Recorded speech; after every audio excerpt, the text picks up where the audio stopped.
네, 안녕하십니까? 이번 시간은 부모-자식 관계입니다. 부모와 자식의 관계는 무엇인가를 이번 시간에 얘기하고, 이것이 끝나면 이제 부부 관계에 대해서 이야기할 예정입니다. 부부 관계가 제일 중요하고 복잡하고 어렵고 내용도 많습니다. 그래서 부부 관계에 대한 기본적인 지식을 습득하고 각자의 삶 속에서 이렇게 어느 정도 적용을 한다면 부모 자식 간의 관계, 그리고 친구 관계, 동료 관계, 모든 관계가 수월하리라 봅니다. 그래서 이번 시간에는 이제 부모 자식 관계입니다. 부모 자식 관계가 형성이 되려면 부부 관계가 형성이 되겠죠.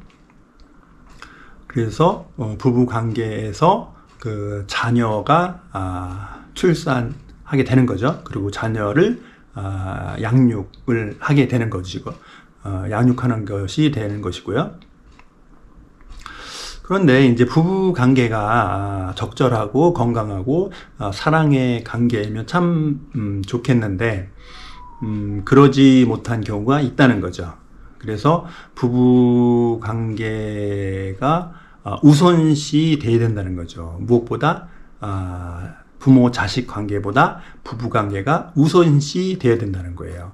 그리고 각자가 또 원 가족이 있지 않겠습니까? 그리고 뭐 또 형제, 부모, 형제가 다 있을 것입니다.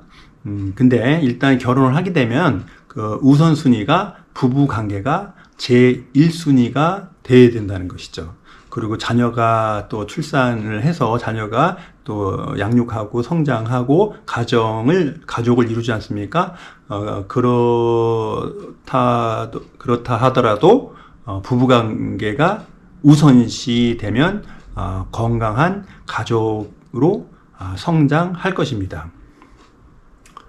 그래서 이제 부모 자식 관계에서는 서열적 관계죠. 차원이 다른 겁니다. 차원이 달라요. 그 서열이 거역할 수가 없는 것입니다.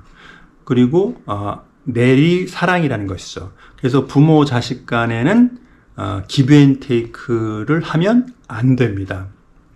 왜냐하면 내리 사랑이기 때문에 그럽니다. 만약에 기브 앤 테이크가 된다면 조건이겠죠. 그리고 서운하다 이거죠. 그리고 내가 너를 어떻게 키웠는데 부모님이 해준 게 뭐가 있어요. 그렇죠. 그래서 이제 부모 자식 간에는 서열적 사랑이고, 그리고 내리 사랑이라는 거죠. 그래서 그 기브 앤 테이크가 이루어지지 않는다는 거죠. 그 특성이 있는 것입니다. 그래서 부모로서는 그 자녀에게 그 기본적인 욕구를 제공해야 할 의무가 있다는 것이죠. 그것은 뭐예요? 신체적으로 따뜻하게 하고 춥지 않게 덥지 않게, 그리고 배고프지 않게 그렇게 신체적으로 보호를 해야 되죠. 그리고 또 정서적으로 마치 밥을 주시지 정서적으로 사랑과 관심이 제공이 돼야 된다는 거죠. 그것이 부모 자식 관계가 그렇게 이루어져야 된다는 것이죠. 그리고 부모 자식 간의 관계에서 모든 책임은 부모가 있는 것입니다. 왜냐하면 힘이 있지 않습니까? 그리고 이것은 서열인데 그 서열은 차원이 다르다 이거죠. 친구 간의 서열, 뭐 형제 간의 서열이 아니라 부모 자식 간의 서열은 이건 넘을 수 없는 절대적인 차원이 다른 그런 서열의 관계이기 때문에 부모가 힘이 있다는 거죠. 정서적인 힘, 그리고 물질적인 힘도 있죠. 그리고 물리적인 또 힘도 있고요. 그래서 그런데 이제 만약에 그 부부 관계가 갈등이 있거나, 그리고 부모 자식 간에서 생기는 문제를 책임을 자녀에게 이행한다 하면은 문제가 발생하고 숨기는 가정이 아니라 엮이는 가정이 된다는 것이죠. 그래서 자식 탓하는 것은 금물이라는 거예요. 그래서 부모는 자식에 대해서 양육하고 또 사랑을 주어야 할 의무가 있기 때문에 그렇습니다. 근데 이제 심리학에서는 그 아버지와의 관계가 있지 않습니까? 자식, 그렇죠? 자녀와 아버지의 관계가 어떤 의미가 있냐 이거죠. 그것은 아버지의 관계 속에서 세상을 규정한다는 것이죠. 그래서 사회는 이런 것이구나. 내가 앞으로 살아야 가야 할 것은 이런 방식으로 살아가야겠구나. 그것을 배운다는 거예요.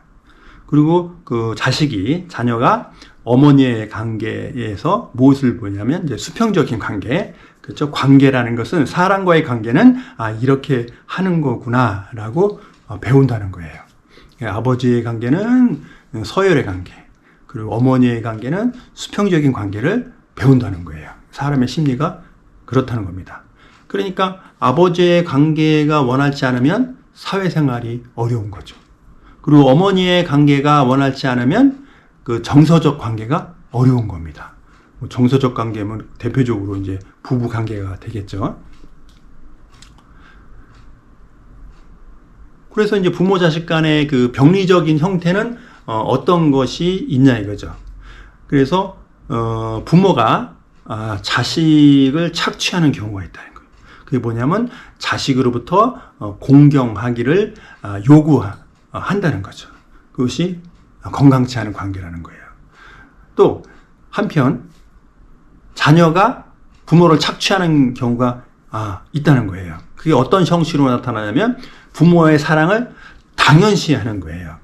감사해야 되는데 부모의 사랑을 당연시하고, 그리고 어린아이니까 모르니까 이제 청소년기 지나고 어른이 되면 뭐냐면 아버지가 해준 게 뭐가 있어?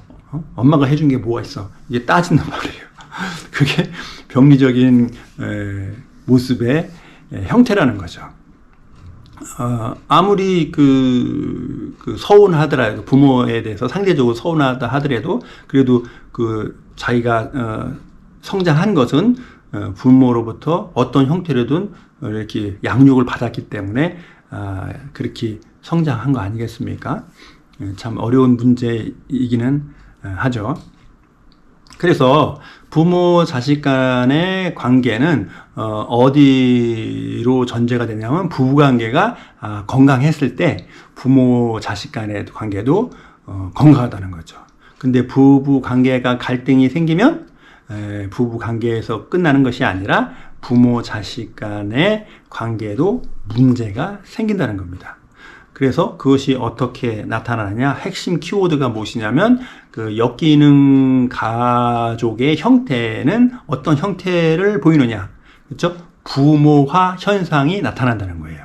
부모화 현상은 뭐냐면 자식이 아버지나 혹은 엄마의 위치로 위로 올라가다는 거예요. 그래서 자식이 부모처럼 된다. 그래서 부모화 현상이라는 거죠. 그 사람이 정말 다양하지 않겠습니까? 그리고 문화도 다르겠죠? 네. 정말 다양한 사람과 가족의 형태가 있을 것입니다. 그런데 공통적인 것이 어떤 모습으로 보이냐면 자식이 부모의 위치에 올라가는 거예요. 질서가 깨진다는 거예요. 그래서 그것을 부모화 현상이라는 것입니다. 그래서 다음 시간에는 그 부모 자식 간의 관계에서 엮이는 가족, 병리적인 가족에서 나타나는 그 모양, 형태, 현상적인 것이 뭐냐? 부모와 현상의 형태를 나타난다는 거예요. 그래서 그것을 다음 시간에 다루도록 하겠습니다. 네, 마치겠습니다.